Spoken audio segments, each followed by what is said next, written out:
gonna take a look at how I mic up these drums. I'm using a Sennheiser 602 inside the kick drum. On the outside, I'm using a sub kick. Flip the phase on this sub kick because it's out of phase with the mic, generally. The overheads, I'm using the Coles Space Pair, trying to center the kit, all right? If we take a look, the kick mic, all right, sub kick. For the snare, I'm using an i5 for top and bottom. That bottom mic we can place a little better, let's do that. To get that, what is up the stand? Okay. I like to get it in the same area as where the top mic is going down, and then I generally flip the phase on that as well. If we come over here and look at the snare. The snare is really important. It depends on the snare and the drummer and what kind of sound you want, but I generally do this as a starting point, aiming towards the center or aiming where their stick is gonna hit the drum.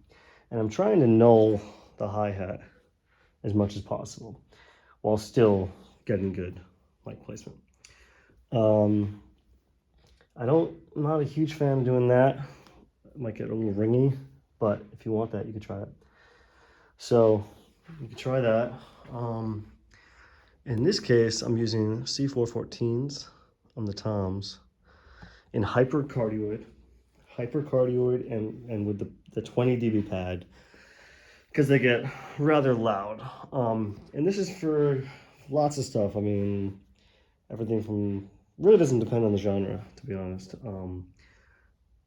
You could use 421s, you could use a dynamic mic. I just have been favoring the C414s for a while now. And one of the important things, though, to take a look at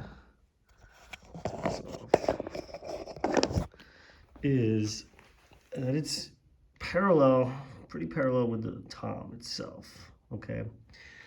I'm doing that to get the tone of the drum.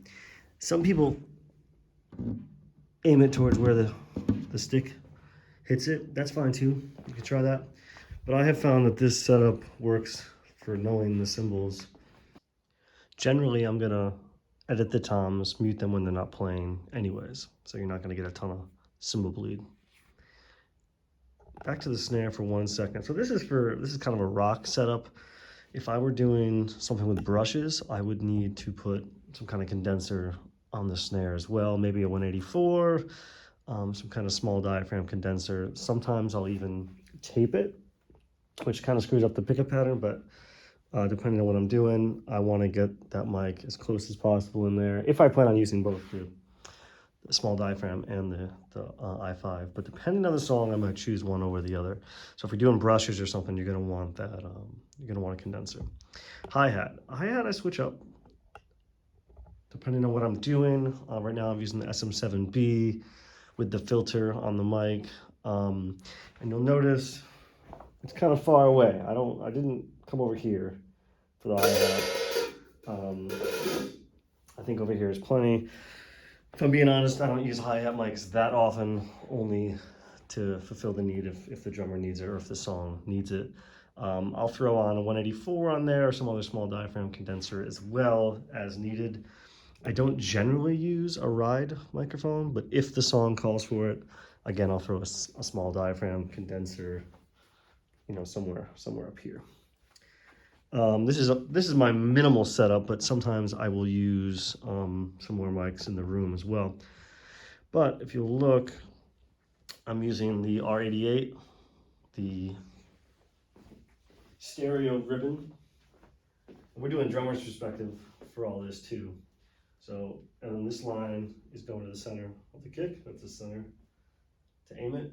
And then I have two U87s in Omni with the pad, because again, the room gets very lively.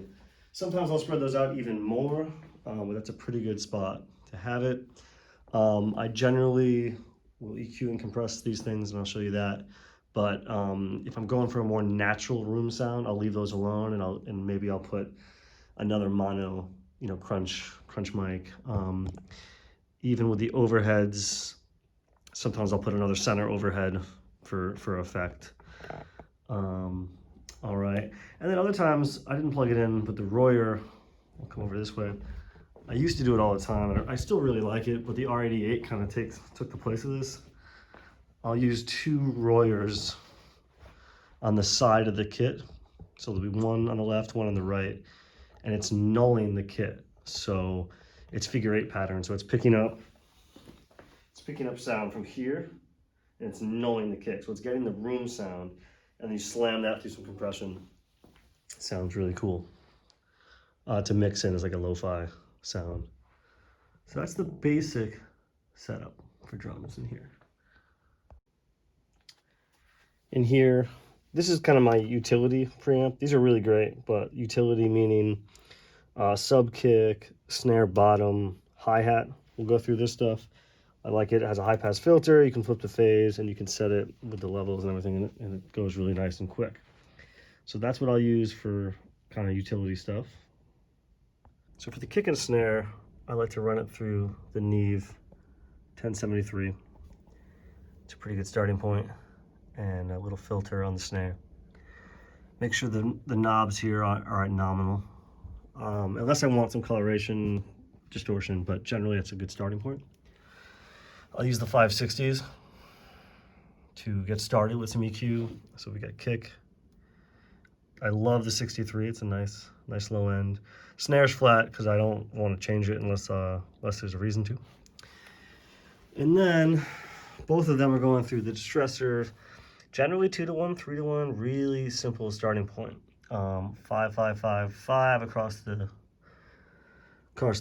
top, just to get started. And then obviously I'll tweak it.